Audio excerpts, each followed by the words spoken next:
Hey guys, how y'all doing, and welcome back to the channel. My name's David and I fix RVs, and I just want to do a quick little video to let you guys know what I've been up to. Let me show you what I'm doing here.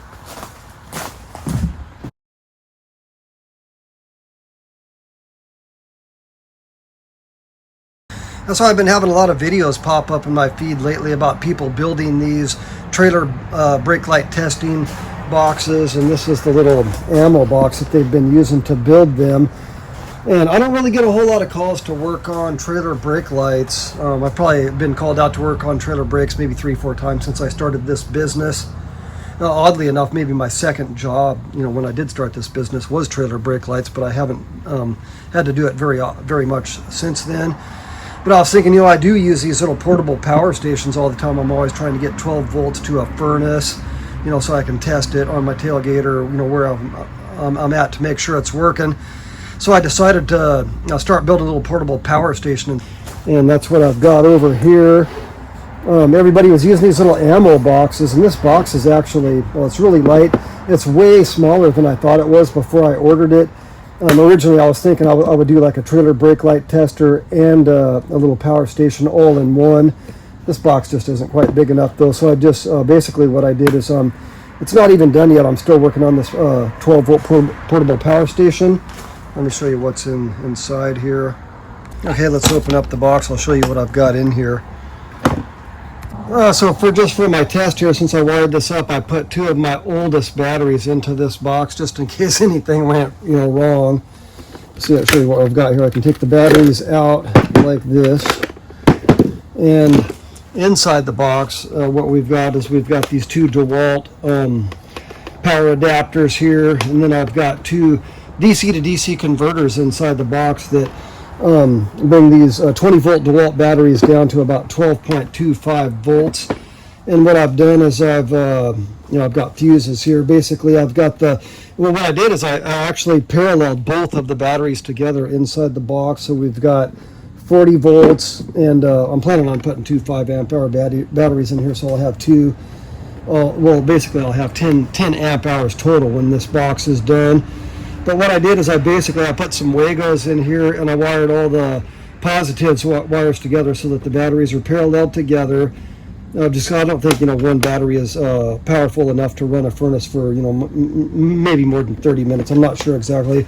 I'm going to have another video on that too. I've got a DeWalt Power Stack battery on order, and what I'm going to do is I'm probably going to have 2 DeWalt Power Stacks in here. And this box isn't quite done yet. I'm still going to add these battery terminals on here. And what I'm going to do is I'm going to tie these into the line side. So basically there's going to be 20 volts coming out here, not 12.5. And the reason I'm doing that is so that I can parallel a 3rd battery into the system if I need to. So if these batteries are getting weak, basically this battery would be fully charged as soon as I hook this up. And because they're wired in parallel, what's going to happen is if these batteries are weak and this battery is fully charged, these guys are going to go to work really fast, pulling electrons out of that battery to charge themselves until all 3 batteries are equal. So that's just going to be a way that I'm going to be able to charge these batteries on the fly while I'm working. And at the end of the day, I'll just pull them out and I'll put them on a real battery charger. On the front of the box here, what I did is I've got fuses here going from the load side of these DC to DC converters to the switch, so I can turn this switch on. Right now there's no battery in there. Let me throw a bit. I'll put both batteries in. So you can see I turned that switch on. So now this outlet is powered, and this outlet has access obviously to both batteries because I've paralleled them together. And this so I have 2 DC to DC chargers, so this one is powered by the other DC to DC charger. And basically this is just what I'm going to use for testing RV appliances.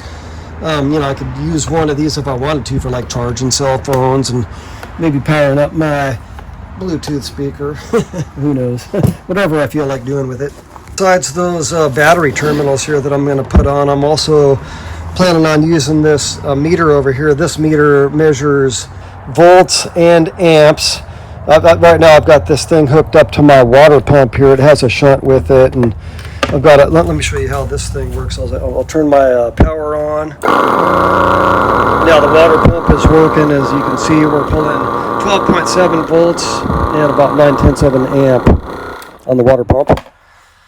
Yeah, so that's pretty cool. I've got a little bit more work to do on this box, but I'm looking forward to getting this thing done, and I will keep you guys updated. This is a brand new water pump over here. I tried to install this in somebody's RV.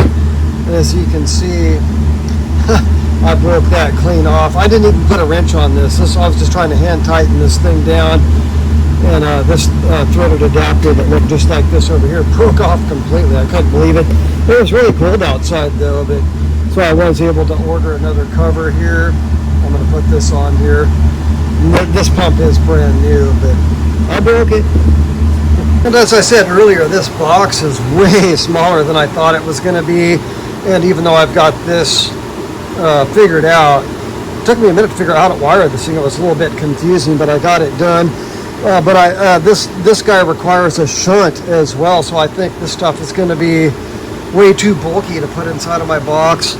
So I ordered, that's upside down, this other volt amp meter. I don't know how good this is, but I'm probably going to bench test this thing before I throw it in, but I think this is actually going to go inside of this box. Now I've gone ahead and I've ordered this other box off of Amazon here, and I'm probably going to start over. I'm going to keep the other box, but I think this one is going to be a dual purpose box. It'll have the trailer brake light tester inside of it. I've got a fuse panel here. I've got my flashers. I've got an adapter for 4 and 5 pins, so that way we'll be able to do 7. Open this up here. 7, 4, or 5 pin testing with this one box. And this box actually isn't very big either. It seems like every time I order something it's smaller than I think it's going to be, but I'm hoping I can fit everything in here. Most likely this box is only going to have one battery, but we will see. Alright guys, I hope you enjoyed my update video. Thanks for watching, and I'll see you next time.